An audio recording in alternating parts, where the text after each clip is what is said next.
अहमदाबाद में अमेरिकी company Boeing का जो विमान हादसे का शिकार हुआ, अब तक वो हजारों लोगों की जिंदगी छीन चुका है। बोइंग के इस विमान को उड़ता बम का गोला भी कहा जाता है। अमेरिकी कंपनी बोइंग को भ्रष्टाचार का गंभीर आरोप भी लगा था, लेकिन जिस शख्स ने भ्रष्टाचार का आरोप लगाया उसकी संदिग्ध परिस्थितियों में मौत हो गई। बोइंग विमानों के भ्रष्टाचार और हादसे की पूरी कहानी बताते हैं। उससे पहले आपको कंपनी के इतिहास के बारे में बताते हैं। दरअसल जब बोइंग कंपनी ने 787 विमान को लॉन्च किया तो इसे एविएशन इंडस्ट्री में एक बड़ी क्रांति के तौर पर बताया गया। 2004 में इस विमान को बनाने की तैयारी शुरू हुई थी, लेकिन शुरुआत में कई तकनीकी मंजूरी में देरी की वजह से पहली बार यह विमान 2011 कॉमर्शियल उड़ान अपनी भर पाया था।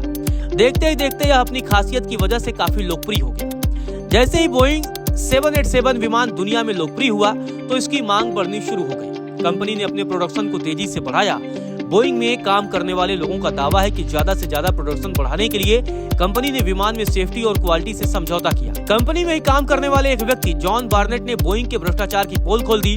जॉन बार्नेट ने 2017 में बोइंग के 787 मॉडल नंबर विमान को लेकर सवाल खड़े किए। उन्होंने सरकार से शिकायत की और कहा कि ज्यादा से ज्यादा प्रोडक्शन बढ़ाने के लिए बोइंग के 787 विमान में जो उपकरण लगाए जा रहे हैं वह सही नहीं है। उड़ान के दौरान हो सकता है ऑक्सीजन का इमरजेंसी मास्क काम ही न करे। उन्होंने विमान के ऑक्सीजन सिस्टम में खराबी के बारे में भी जानकारी दी। इसकी जांच सालों तक चली। बार्नेट की कुछ चिंताओं को सही ठहराया गया, लेकिन बोइंग को क्लीन चिट मिल गई। मार्च 2024 में जॉर्ज बार्नेट की रहस्यमयी परिस्थितियों में मौत हो गई। इसके अलावा बोइंग में लंबे समय तक काम करने वाले इंजीनियर सैम सालेपुर ने आरोप लगाया था। बोइंग ने 777 और 787 ड्रीमलाइनर जेट विमानों को बनाने में क्वालिटी और सुरक्षा से समझौता किया।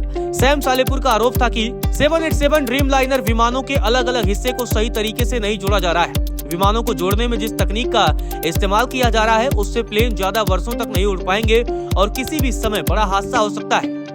वहीं 2024 में रिचर्ड क्यूबास ने भी बोइंग के 787 ड्रीमलाइनर जेट विमानों को बनाए जाने के दौरान गड़बड़ी का आरोप लगाया था। हालांकि रिचर्ड क्यूबास को भी बोइंग कंपनी से निकाल दिया गया। बोइंग 787 विमानों में क्वालिटी और सेफ्टी को लेकर अमेरिका में कई शिकायतें की जाती हैं कि बोइंग का 787 विमान शुरू से ही विवादों में रहा है। अहमदाबाद में क्रैश के बाद बोइंग का यह विमान फिर से सुर्खियों में आ गया है। आंकड़ों के मुताबिक अब तक 9000 से अधिक लोगों की जान बोइंग ले चुका है। आपको बता दें कि हादसे का बादशाह कहा जाता है बोइंग को। 2024 में बोइंग 737 दक्षिण कोरिया में क्रैश हुआ, 180 लोगों की मौत हुई। 2018 में लॉयन एयर फ्लाइट हादसा हुआ, 189 लोगों की मौत हुई। 2019 में इथियोपियन एयरलाइंस हादसा हुआ, 157 लोगों की मौत हुई। 2024 में बोइंग 7879 आसमान में अचानक 300 फीट नीचे आ गया। इस दौरान 50 लोग घायल हुए। 2013 में लंदन के हीथ्रो एयरपोर्ट पर बोइंग 787 में आग लग गई। बोइंग विमान 6000 दुर्घटनाओं में शामिल रहा है। अब आपको बता दें कि बोइंग के विमान हादसे में अब तक 9000 से ज्यादा लोगों की मौत हो चुकी है। हवाई जहाज की इन घटनाओं से साफ होता है कि बोइंग का 787 विमान अपनी क्वालिटी और सेफ्टी को लेकर लगातार विवादों में रहा। अभी आपने देखा कि कैसे विमान उड़ते ही गिर गया और जांच में खुलासा होगा कि आखिर ऐसा क्यों हुआ, लेकिन कुछ संभावनाएं या आशंकाएं जरूर दिखी हुई हैं। पहला टेक ऑफ के बाद प्लेन को हवा में और ऊंचाई तक उड़ने के लिए जितने ताकत की जरूरत है वो नहीं मिली और हादसा हुआ टेक ऑफ के बाद प्लेन में ऐसी कोई दिक्कत आई जिससे प्लेन रनवे से उड़ा, लेकिन टेक ऑफ करते ही गिर गया।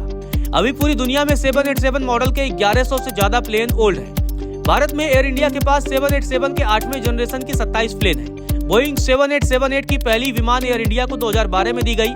2012 में 2 विमान डिलीवर किए गए थे, यानी अब जिस विमान का हादसा हुआ है वो 11 से 12 साल पुराना हो सकता है। हालांकि बोइंग 787 ड्रीमलाइनर की डिजाइन की गई विमान को 44,000 बार उड़ाया जा सकता है और 30 से 50 वर्षों तक इसका इस्तेमाल किया जा सकता है। लेकिन अब हादसे ने कई गंभीर सवाल पैदा कर दिए हैं।